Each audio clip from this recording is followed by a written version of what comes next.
तो मूवी शुरू होती है और हमें बताया जाता है कि अर्थ पर किसी दूसरे प्लैनेट के लोग कब्जा करना चाहते हैं। इस प्लैनेट का नाम है ऑटवर्ल्ड। ऑटवर्ल्ड और अर्थ के लोगों के बीच काफी टाइम से फाइट चल रही है, जिसकी वजह से अर्थ पर काफी तबाही हो रही है। ऐसे में डिसाइड किया जाता है कि ऑटवर्ल्ड और अर्थ के बीच एक 10 राउंड्स का टूर्नामेंट खेला जाएगा और जो भी उसे जीतेगा वो अर्थ पर राज करेगा और बाकी सबको उनकी गुलामी एक्सेप्ट करनी होगी। इस टूर्नामेंट का नाम मॉर्टल कॉम्बैट रखा जाता है और मॉर्टल कॉम्बैट के 9 राउंड्स ऑटवर्ल्ड के लोग ऑलरेडी जीत चुके हैं। अब बस एक फाइनल राउंड रहता है। अगर अर्थ के लोग इसे भी हार गए तो फिर ऑटवर्ल्ड के लोग इस पर कब्जा कर लेंगे। सीन यहाँ से एक फैमिली पर शिफ्ट होता है, जहाँ हम हेंजो नाम के एक आदमी को देखते हैं। हेंजो के साथ उसकी वाइफ और उसके 2 बेटे भी हैं। हेंजो एक वॉरियर है और वो ऑटवर्ल्ड के अगेंस्ट लड़ी जाने वाली फाइट्स का हिस्सा रह चुका है। उसके हाथ पर एक ड्रैगन सिंबल है जो ऐसे लोगों की बॉडी पर होता है जो कि बाय बर्थ वॉरियर्स चुने जाते हैं। एक दिन जब हेंजो अपनी डेली रूटीन में बिजी होता है तब ऑटवर्ल्ड से एक वॉरियर जिसका नाम सब जीरो है वो उस पर अटैक करने उसके घर आता है। तब हेंजो घर पर नहीं था। उसकी वाइफ बाहर शोर सुनकर समझ जाती है कि कुछ गड़बड़ है, इसीलिए वो अपने छोटे बेटे को फ्लोर के नीचे छुपा देती है और बड़े बेटे को लेकर वहाँ से भागने लगती है। मगर तभी सब जीरो उसके सामने आ जाता है। सब जीरो यहाँ पर अपनी पावर से उन दोनों को फ्रीज कर देता है, जिससे हमें पता चलता है कि वो अपनी पावर से चीजों को फ्रीज कर सकता है। इतने में हेंजो अपनी वाइफ की आवाज सुन लेता है और घर की तरफ भागता है। घर पहुंचकर वो देखता है कि उसकी वाइफ और बेटा जमकर मर चुके हैं। ये देखकर वो बहुत दुखी होता है। इतने में सब जीरो के आदमी उसे घेर लेते हैं और हेंजो उन सबको सबक सिखाता है। कोई भी उसके सामने टिक नहीं पाता और एंड में उसकी फाइट सब जीरो से होती है। हेंजो अपनी नाइफ निकाल कर उस पर अटैक करने लगता है, मगर सब जीरो उसकी नाइफ से ही उसे जख्मी कर देता है। मरने से पहले हेंजो उसे कहता है कि इस चेहरे को याद रखना और फिर सब जीरो अपना काम पूरा करके वहाँ से निकल जाता है। उसके जाने के बाद हेंजो की बॉडी गायब होने लगती है और वो हेल में चली जाती है, जिसके बाद वहाँ पर थंडर गॉड आते हैं। थंडर गॉड हेंजो की छोटे बेटे और उसकी नाइफ को लेकर वहाँ से चले जाते हैं। सीन कई सालों बाद के टाइम पर शिफ्ट होता है, जहां हम कोल नाम के एक बॉक्सर को देखते हैं जो अपनी आज की फाइट में हार जाता है। जिसके बाद हम फिर से सब जीरो को देखते हैं जो अपने मास्टर शैंग के पास आता है। शैंग उसे पूछता है कि तुमने तो हेंजो को मार दिया था, तो फिर अर्थ पर ये फाइटर कौन है जिसकी बॉडी पर भी वैसा ही ड्रैगन सिंबल है। सब जीरो कहता है कि हेंजो को तो मैं सालों पहले ही मार चुका हूँ, ये कोई और है। और इस तरह के और भी कई सारे अर्थ पर पैदा हो चुके हैं। शैंग कहता है कि मैं चाहता हूँ कि तुम अर्थ पर जाओ और उन सभी को मार दो ताकि 10वां टूर्नामेंट हम ही जीतें। सीन दोबारा से कोल पर आता है, जहाँ हम देखते हैं कि उसे हमेशा से ही हेंजो के विजन्स आते हैं, जिन्हें देखकर वो हमेशा घबरा जाता है। फिर जब वो अपनी बेटी एमिली के साथ बैठकर बात कर रहा होता है, तब जैक्स नाम का एक आदमी उसके पास आता है और उसे कहता है कि तुमने बहुत अच्छी फाइट की। फिर वो उससे उसके ड्रैगन सिंबल के बारे में पूछता है, तो कोल बताता है कि ये साइन उसे बाय बर्थ मिला है, उसे नहीं पता इसका क्या मतलब है। जिसके बाद कोल अपनी बेटी के साथ वहाँ से चला जाता है। थोड़ी देर में उसकी वाइफ भी उसके पास आती है और अचानक वो सब नोटिस करते हैं कि बर्फ पड़ना शुरू हो गई है। सब काफी हैरान होते हैं क्योंकि जुलाई के महीने में बर्फ कैसे पड़ रही थी। और तभी वहाँ पर सब जीरो की एंट्री होती है, जिसके आते ही वहाँ सब कुछ फ्रीज होने लगता है। तभी सब जीरो कोल पर अटैक करता है, मगर इससे पहले कि वो उसे कुछ नुकसान पहुँचाए, जैक्स वहाँ पर अपनी गाड़ी ले आता है और कोल और उसकी फैमिली को वहाँ से ले जाता है। रास्ते में जैक्स कोल को बताता है कि उसकी बॉडी पर भी वैसा ही ड्रैगन सिंबल है जैसे कि कोल की बॉडी पर है।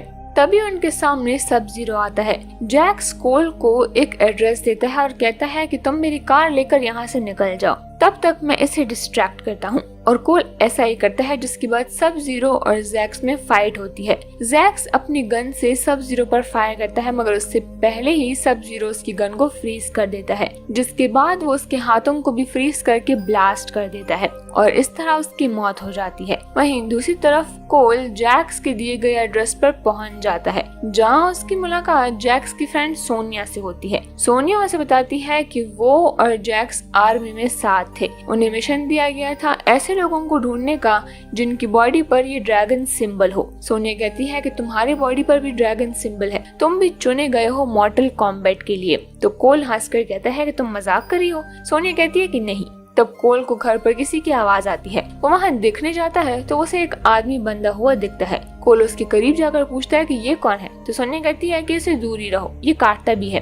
असल में उसकी बॉडी पर भी ड्रैगन सिंबल है और उसकी कुछ खास खूबियां भी हैं। वो लोग बात कर ही रहे होते हैं कि तभी उन पर कोई क्रिएचर्स हमला कर देता है जिसमें के इनविजिबल होने की पावर भी थी। वो लोग उसे काफी फाइट करते हैं। इसी बीच कानो खुद को आजाद कर लेता है और उस क्रिएचर को बड़ी आसानी से मार देता है। अब यहाँ पर सोनिया ने कानो को इसलिए पकड़ रखा था क्योंकि उसके अलावा और कोई नहीं जानता था कि मॉर्टल कॉम्बैट की ट्रेनिंग कहाँ होती है और कानो को अर्थ को बचाने में कोई इंटरेस्ट नहीं था, इसीलिए वो उन्हें वहाँ का रास्ता नहीं बता रहा था। तब सोनिया उसे बहुत सारे पैसों की ऑफर करती है जिस पर कि वो मान जाता है और ये लोग अपने सफर पर निकल पड़ते हैं। जब ये लोग एक रेगिस्तान में पहुँचते हैं तो सोनिया कानो से पूछती है कि अब कहाँ जाना है, तो कानो उसे कहता है कि पहले तो मुझे जरा नाच के दिखाओ, तब मैं तुम्हें बताऊंगा। इस पर सोनिया को गुस्सा आता है और उन दोनों में फाइट होने लगती है और सोनिया उसे जमीन पर गिरा देती है। तब कानो कहता है कि हम लोग बस पहुंचने ही वाले हैं और फिर वो लोग आगे चलने लगते हैं। कुछ दूर जाने पर उन्हें एक लड़का दिखाई देता है जिसको वो लोग अपना एनिमी समझते हैं और जैसे ही कानो उसे मारने के लिए आगे बढ़ता है तो वो लड़का अपने हाथों से आग निकालता है और कानो को नीचे गिरा देता है और वो कहता है कि मैं तुम्हारा दुश्मन नहीं हूँ, मैं लियो हूँ और मुझे यहाँ पर थंडर गॉड ने भेजा है ताकि मैं तुम लोगों को ट्रेनिंग सेंटर तक ले जाऊँ। और फिर लियो उनको अपने साथ ले जाता है। लियो ने बताता है कि ये टेम्पल आज से कई साल पहले हमारे एंसेस्टर्स ने बनाया था, लेकिन अब इसे अर्थ ट्रेनिंग सेंटर बना लिया गया है। अंदर जाकर कोल बहुत सारी फोटोज को देखता है जो कि उसे कई बार विजन्स में भी आती रही हैं। लियो कहता है कि हम लोग आज से ही तुम लोगों की ट्रेनिंग स्टार्ट कर देंगे। अंदर जाकर सोनिया जैक्स को देखती है जो कि अभी भी जिंदा है क्योंकि थंडर गॉड ने जैक्स को बचा लिया था, लेकिन जैक्स ने उस फाइट में अपने दोनों हाथों को खो दिया था। लियो फिर उन सबको थंडर गॉड के पास लेकर जाता है, लेकिन वो लोग अभी भी बिल्कुल भी मॉर्टल कॉम्बैट के लिए रेडी नहीं थे, ना ही फिजिकली और ना ही मेंटली। जिस पर थंडर गॉड उन्हें कहते हैं कि तुम्हें तुम्हारी पावर्स तब मालूम होंगी जब तुम मेंटली इस फाइट के लिए तैयार हो जाओगे। और वो सोनिया को बोलता है कि तुम्हारी बॉडी पर कोई भी ड्रैगन का निशान नहीं है तो इसीलिए तुम मॉर्टल कॉम्बैट नहीं लड़ सकती। अगले सीन में हम लियो को ट्रेनिंग करता हुआ देखते हैं कि तभी वहाँ पर सब जीरो भी आ जाता है और दोनों में फाइट शुरू हो जाती है। सब जीरो लियो को फ्रीज करने ही वाला होता है कि तभी वहाँ पर एंट्री होती है लियो के कजन की जिसका नाम था कंग, और वो अपनी हैट से किसी के भी 2 टुकड़े कर सकता था क्योंकि वो बहुत पावरफुल निंजा था। शैंग अपने आदमियों को उनको मारने का ऑर्डर देता है, लेकिन तभी वहाँ पर थंडर गॉड आ जाता है और वो कहता है कि साइलेंट, और तभी वो अपनी पावर से वहाँ पर एक शील्ड बना देता है जिससे कि कोई भी एनिमी उसके अंदर नहीं आ सकता था। तो शैंग उन्हें कहता है कि तुम लोग कब तक इस शील्ड से बचे रहोगे, बस कुछ ही वक्त की बात है, और इतना कहकर वो वहाँ से चला जाता है। और फिर वो सभी लोग अपनी ट्रेनिंग शुरू कर देते हैं जिससे कि हमें ये मालूम होता है कि कानो की पावर ये है कि वो अपनी आईज से लेजर की रेज निकाल सकता है।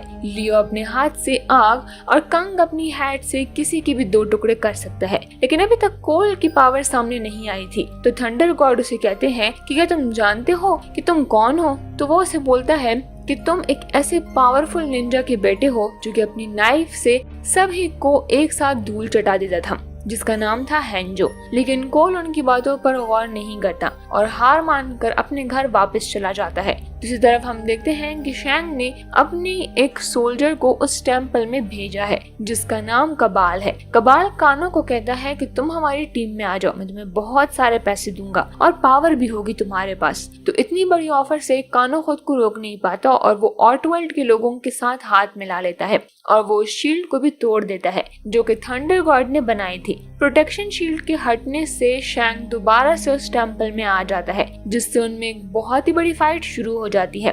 कंग शैंग को अपनी हैट से मारने की कोशिश करता है लेकिन वो बच जाता है, जिसके बाद शैंग अपनी एक फीमेल वॉरियर को भेजता है, लेकिन कंग उसे अपनी हैट से 2 टुकड़ों में बदल देता है और कहता है कि ये तो अभी शुरुआत है। उधर एक दूसरी फीमेल फाइटर सोनिया को मारने ही वाली होती है जिसका नाम मेलेना होता है, लेकिन वो उसका ब्लड टेस्ट करती है और कहती है कि तुम्हारी बॉडी पर कोई ड्रैगन का निशान नहीं है, इसलिए वो उसे छोड़ देती है। कानो ऑटवर्ल्ड के लोगों के साथ मिलकर उनसे फाइट करने लगता है, लेकिन जैक्स कुछ नहीं कर पा रहा था क्योंकि उसका स्टील से बना हुआ हाथ कुछ नहीं कर सकता था। दूसरी तरफ हम देखते हैं कोल अपनी फैमिली के साथ अपने घर पर होता है, लेकिन फिर 4 हाथों वाला क्रिएचर्स वहां पर उन पर हमला कर देता है। जो कोल देखता है कि वो क्रिएचर उसकी फैमिली को नुकसान पहुंचा रहा है तो उसे बहुत ही गुस्सा आता है और फिर उसके अंदर की सुपर पावर रिवील होने लगती है। पावर आते ही उसकी बॉडी पर एक डिफेंस शील्ड आ जाती है और उसके हाथों में 2 स्वॉर्ड भी बनने लगते हैं, जिससे कि वो उस क्रिएचर के हाथों को काट देता है और वो उसे फिर मार देता है। अब हम देखते हैं कि थंडर गॉड कोल को दोबारा से लेने के लिए आए हैं और कोल उनके साथ एक बार फिर से टेम्पल में चला जाता है। और फिर हम ये भी देखते हैं कि जैक्स अपनी पूरी पावर को यूज करता है और उसके वो मैकेनिकल हाथ बहुत ही एडवांस्ड हो जाते हैं और फिर जैक्स एक बहुत ही बड़े पत्थर को अपने हाथ से उठाकर उन पर फेंक देता है, फिर सोनिया को बचा लेता है। थंडर गॉड सभी को एक एक करके ऐसी जगह पर भेज देता है जो कि अर्थ और ऑटवर्ल्ड के बीच में होती है, ताकि वो सभी सेफ रहें। लेकिन जब कोल की बारी आती है तो शैंग को ये मालूम होता है कि कोल तो हैंजो का बेटा है और उसी का खून है और फिर शैंग उसे भी मारने का ऑर्डर देता है। सब जीरो उसे मारने ही वाला होता है कि कंग अपनी हैट से उसे बचा लेता है। अब कंग ने शैंग के एक वॉरियर को भी मार डाला था, इसीलिए गुस्से में आकर शैंग कंग की सोल को निकाल लेता है और अनलकीली उसे कोई भी बचा नहीं पाता और उसकी वहीं पर डेथ हो जाती है। थंडर गॉड कोल और लियो को भी टेलीपोर्ट कर देता है और उन्हें भी दूसरी जगह पर ले जाता है, जहाँ पर लियो काफी गुस्से में दिखाई दे रहा था क्योंकि ऑटवर्ल्ड के लोगों ने उसके भाई को मार दिया था। फिर कोल सभी को लीड करता है और एक प्लान बनाता है। वो कहता है कि हम सभी एक साथ एनिमी का मुकाबला कर सकते हैं, इसीलिए हम में से एक एक उस एनिमी से लड़ेगा। फिर थंडर गॉड कोल को उसकी नाइफ देते हैं जो कि हैंजो की थी और वो उसे बोलते हैं कि अगर तुम इस नाइफ को अपनी फाइट में यूज करोगे तो हैंजो की सोल तुम्हारी मदद करेगी। प्लान के मुताबिक ही थंडर गॉड सभी को बारी बारी टेलीपोर्ट करने लगता है और जैक्स की फाइट होती है रिको से। वो अपने हैंड से रिको के सर को फोड़ देता है और सोनिया की फाइट होती है कानो से, क्योंकि उसने उन्हें चीट किया था और काफी कोशिश के बाद सोनिया किसी भी तरह से उसे मार गिराती है। कानो के मरने के बाद उसका ड्रैगन सिंबल सोनिया की बॉडी पर शिफ्ट हो जाता है और इस तरह सोनिया भी एक अर्थ वॉरियर में शामिल हो जाती है। जिसके बाद हम लियो को देखते हैं जो कि कबाल से फाइट कर रहा होता है। फिर लियो अपनी पावर्स को यूज करते हुए एक बहुत बड़ा फायर ड्रैगन बना देता है और वो ड्रैगन कबाल को निगल कर वापस से जमीन में चला जाता है और इसी तरह से ऑटवर्ल्ड का एक और सोल्जर भी मारा जाता है। अब हम देखते हैं कोल भी सबकी तरह अच्छे से फाइट करता है और उसकी फाइट होती है मेलेना से, जो कि काफी गुस्से में दिखाई देती है। वो दोनों फाइट कर ही रहे होते हैं कि वहाँ पर एंट्री होती है सोनिया की। सोनिया की पावर ये थी कि वो अपने हाथ से एक ब्लू रेज निकाल सकती है जिससे कि कोई भी बच नहीं सकता और वो मेलेना को मार देती है। और फिर हम देखते हैं कि सब जीरो ने कोल की फैमिली को किडनैप किया है और उन लोगों को बचाने के लिए कोल उनके पीछे चला जाता है। वो देखता है कि सब जीरो ने उसकी फैमिली को फ्रीज कर दिया है। फिर उन दोनों में फाइट शुरू हो जाती है। सब जीरो उसे भी फ्रीज करने ही वाला होता है और उसे कहता है कि आज तुम भी अपनी फैमिली के साथ मर जाओगे। आखिरकार हैंजो का ब्लड एक बार फिर से जाएगा। फिर कोल हैंजो की नाइफ निकाल कर उस पर हमला करता है, लेकिन सब जीरो उसी नाइफ से उसका हैंड जख्मी कर देता है। वो जैसे ही वो नाइफ उसके अंदर डालता है और वो ब्लड उस नाइफ पे लगता है तो वहाँ एंट्री होती है हैंजो की। फिर कोल और हैंजो मिलकर सब जीरो से लड़ने लगते हैं, जहाँ पर हैंजो बोलता है कि मैं हेल्थ से सिर्फ तुम्हें खत्म करने के लिए आया हूँ। और फिर कोल भी अपने मुंह से आग निकालता है और फिर सब जीरो को मार देता है और फिर कहता है कि मैंने तुम्हें बोला था ना कि इस फेस को याद रखना। फिर कोल इसके बाद अपनी फैमिली को फ्री कर देता है और हैंजो बोलता है कि मैं तो आज भी अपनी फैमिली से बहुत ही प्यार करता हूँ और तुम मेरी फैमिली हो और इसीलिए मेरे जाने के बाद तुम लोग अपना ख्याल रखना। फिर वो वापस से हेल में चले जाते हैं और हम देखते हैं थंडर गॉड सभी के साथ वहाँ पर आ जाते हैं और कहते हैं कि मैं तुम लोगों की बहादुरी से बहुत ही इम्प्रेस हूँ, लेकिन हमें 10वें टूर्नामेंट के लिए बहुत ही ट्रेनिंग करनी होगी। जिसके बाद वहाँ पर शैंग आता है जो कि बहुत ही गुस्से में होता है और वो अपने सभी सोल्जर्स की ऐश को उठाता है और थंडर गॉड से बोलता है कि तुम लोग आज तो चालाकी से बच गए हो, लेकिन इसके बाद नहीं बच पाओगे। जिसमें थंडर गॉड कहता है कि तुम हार चुके हो, अब यहाँ से दफा हो जाओ। और इतना कहकर वो अपनी लेजर पावर को यूज करते हुए उसे वहाँ से भगा देता है और इसी के साथ ही मूवी यहीं पर एंड हो जाती है।